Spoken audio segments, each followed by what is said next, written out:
For ones that you don't want to do. There are some people who are going to do that. So when you line up, make sure the sun is sideways so that he can't do it to you. Okay? Randy just said the most confident one that I think everyone should be. If you know this guy's a slumper and you want to wrap his shield side shoulder, and you move, and look, now there's a Reeve standing right behind him on his shield side. Wham! Okay? There's nothing wrong with that. Okay? That is purely addressing what is on the field. A good one to do too is if you want to wear somebody down during the day, leg them and then go around them. Make them grind their knees into the mud or dirt or whatever. It's going to make them tired, it's going to make their knees hurt, it's going to make them slower. This is a part of me stab you in the dick. Just so you know. No. This is psyching people out, doing that mental game, giving that mental. Part of that, it does not all have to be negative, guys, okay? Some of the best ways to do it is when you walk into a tournament field, shake the opponent's hands. Acknowledge the Reeve, okay? You introduce yourself. Shake their hand, grab a little butt, you know, whatever it takes. You introduce yourself, you become friendly with them. They're much less likely to slip. Okay? You are a person, you're not just an opponent. You're someone nice. Acknowledge the Reeve. Salute them. Slip them a 5. The Reeve's much less likely to call a bad shot. Okay? These are things that don't have to be negative, but they are all a part of the mental game, that slight edge that you can add to your side in order to win more games, more fights. There's also other things you can do, like intimidation is a good one. I drew my biggest intimidation thing. Well, obviously besides my size, I tend to scare a lot of people, not everyone, but another thing I got was imitating Darth Maul from Phantom Menace. They were in the energy fields and he was doing this. He was just stalking back and forth. You know, I'm staring at my opponent and just stalking back and forth like a tiger in a cage. And if I'm wearing my greaves, I'll take my sword and just wham, wham. You know, like I don't care. For that. All the new plank shields. Whoa! Make a great noise. Okay, you can do that. You can take a step forward. Okay. We all have to fight new people in tournaments. Being aggressive to a new person scares the crap out of them. Okay. In order to fight the dedicated people, the top-end fighters, you have to get through these new people. Do not treat them nicely. Treat them nicely. Look outside at me. The circle. I am the nicest person on the field. I will do whatever it takes to make people happy. He will cup check you all day. Right? When you step into a tournament field, they are not a new person anymore. They are an opponent. Okay? The best intimidation factor for all of the new people, you walk up to that first new person, they call lay on, stroke. You don't want to hurt anyone, but make that shot count, make it loud, make it noticeable. Every other person that fights you is going to go, wow, am I going to have to do that now? Facial feature is a good one. Giving that look like, you know, like somebody just raped your sister. You know? Yeah. You know, whatever it takes. If you can put that mental block for a fraction of a second to their head, that's all it takes. Our game is a game of fractions of seconds. I'd actually extend that to all your fights. So an idea that gets talked around in the SCA a lot is, you know, in the SCA you have to get hard in the things you want to do, and in the tournament you want to nail it. You don't want to injure anybody, but you want to make sure that shot is good. And so your friends before and after the fight. It could be your knight, it could be your squire brother, it could be your girlfriend, your friends before, your friends after, and then you're going to have a beer together and talk about how fun the tournament was. But in that fight, you're just out there Does party not matter. That's true for tournament. You guys were fighting tournament. Remember, clean shots. It has to pop. Okay? That's why we teach you guys body mechanics. That's why we teach you how to throw shots properly. Okay? You don't have to do that when we're playing a battle game. You can come up to someone and just tap them. Okay? It works. When you're fighting tournament, it has to be a pop. Okay? That's why we teach them. Okay? The intimidation factor of just doing it will always be there. Don't leave it up to the Reeve. No. If you're going to get in a fight, you're going to throw one shot, figure you're good, and that's it. Reeve should have saw it. That's a mistake on your part. You need to finish that fight till it is over. You throw the best pocket stab you've ever thrown, and you see his shoulder jerk completely back, don't all of a sudden think I've got it. Hit him again until he calls it dead. The fight is not over. And if you lose a fight because of that, that's your own damn fault. Yep. Finish through and finish the fight. Don't let the Reeves decide it. Clean pop shots. If you hit him once in the arm, hit him on the leg too. Pop his other leg too. Just make sure. Don't let them squeeze past. Take responsibility for yourself. You gotta understand that the Reeves, even a high-end sword knife, can't catch every single shot. You know, a lot of these shots are coming in way faster than the eye can reflect. And if I throw 5 and he throws 5, there's no way of knowing which shot got in. You know, all they're hearing is, they don't know what the fuck just happened. Only the two fighters do. So you keep swinging until that guy stops or you die. If you die, yell dead loud and stop swinging. And then expect that he's going to hit you at least one more time. Reeves make the best calls they can. We cannot catch up. Okay? And we don't argue with Reeves, do we? No. If they make a call, you take it, you accept it. But they're going to be wrong some of the time. Make it clean, make it strong. Don't have to dressing serious and avoiding gesture caps. When you show up for a tournament, guys, you can be the goofiest guy on the field. I don't care. When you show up for a tournament, you are there to win. You are there to fight. You are there to dominate the field. Not walk out wearing something goofy with frilly stuff and everything else, okay? But not only is it distracting for everyone else fighting, it's a distraction for you, okay? If you're worrying about how you look or what you're wearing and stuff like that, okay?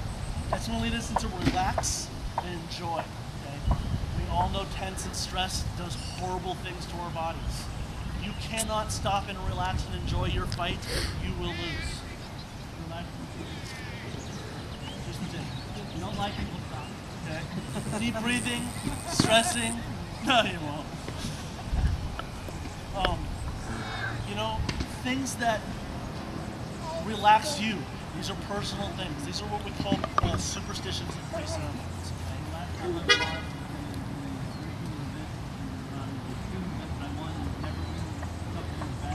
I had my fellow squire stab me in the dick 3 times as hard as he could. That way, nothing else could hurt. I was, you know, my butterflies were out there, everything was good, my mind was clear. I was perfectly focused on the fight. Hey, Amelia. Okay? Which means that every other Kingdom event, we're going to stab Reeve in the deck 3 times. Okay? It'll make you fight better. Whatever works. Okay? So on a similar note, my knight in the SCA makes me look like a small man. About 6'6", 250. Huge hands too. I'm sorry, he does. He has huge hands. Yeah. And he when we do practice together, he hits us harder than he hits anybody else. Because when we go out in that tourney field, no matter who we're lining up against, another Duke, which the SCA equivalent of a warlord, or some big massive guy that has a big mace in his hand, no matter who that guy is, he's not going to hit us any harder than our knight. No reason to be afraid of him. Never have to be afraid of anybody else. Rogues fight each other harder than we fight anybody else.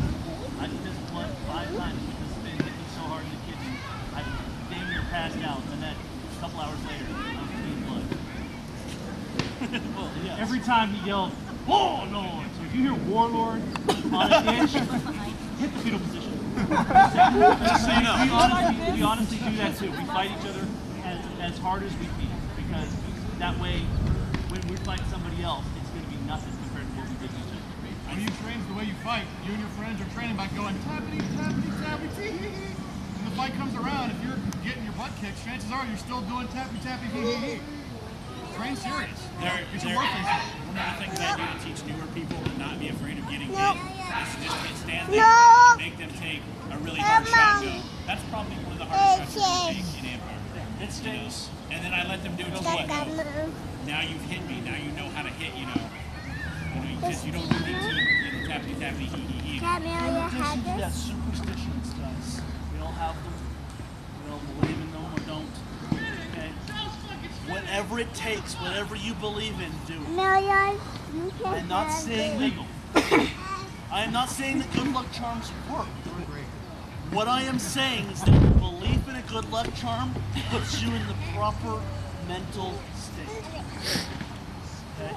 If I wake up before a tournament and I go buy a donut from the donut shop down the street, and I buy a specific one, and I show up with a glass of milk, and I drink it, and I eat it, and I do it, I'm going to do that every tournament. Put your shoes on. It puts me in the right mental state, it preps me for the tournament, it sets me up.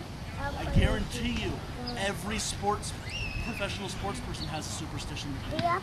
I guarantee you, every warlord has a superstition. Well, yeah, that's an easy. The last tournament I was in Westmarch, all the way I up. was well on my way to All the placing way up. first and taking sweeping it. All the way. around.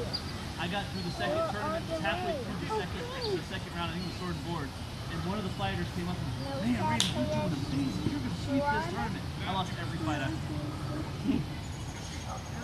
The superstition of keep it quiet. You know, I'm telling you, and I knew it. He said it. My confidence was gone. I knew he had just broke my streak, and I was done.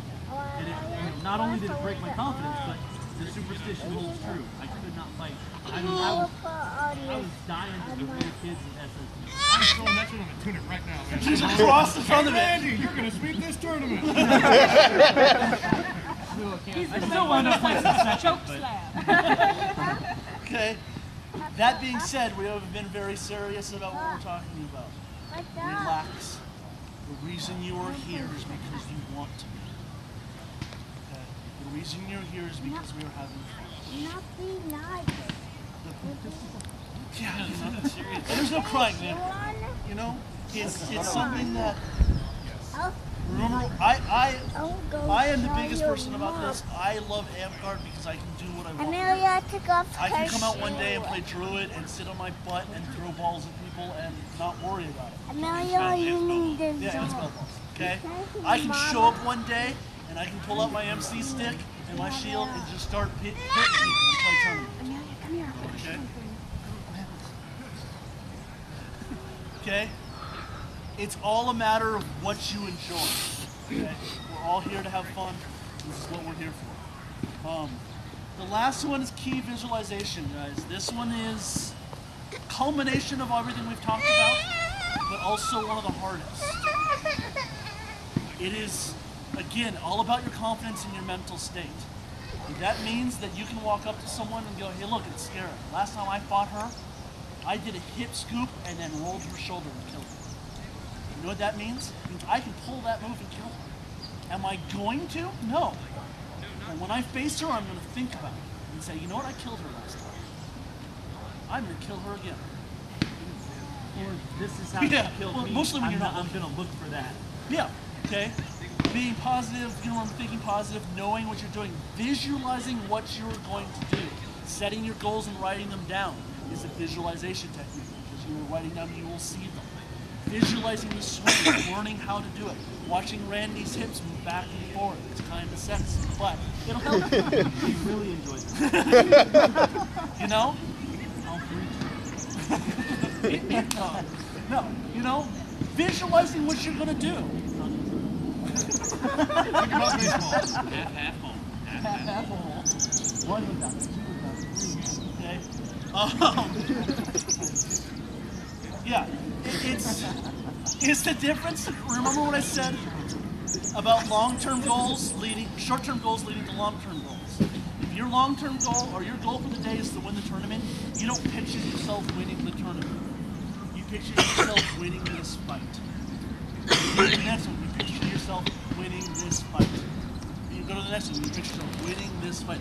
Before you know it, Evil Randy is first place. Unless somebody told me I was going to win that one. Okay? I stab that fucker in the throat every time I see him. Slight disagreement with that. One of the things my knight, who's a highly successful heavy fighter, does is actually in the weeks running up to the tournament, because the crown tournament in the SCA allows you to be king and queen. It's a big deal. It's not just something you do for fire. It's actually for, you know, there's a strong result for it. In the weeks running up to the tournament, there's all the practice he does. He actually visualizes the ceremony that occurs after you win. Yeah, the He actually, internal goal. yeah, he visualizes that every day before he goes to sleep. So he's got it in his head. This is what I want. This is what I want to make happen. So. No, I agree. In a When you run-up- show up to when you're beforehand setting your goal, I'm going to win this tournament. It's something that you want to do. But the day of, and when he is in a fight, I guarantee he's picturing winning this fight. Okay? How am I going to beat How am I going to beat this guy? How am I going to win this fight? Okay? Those are the things. It's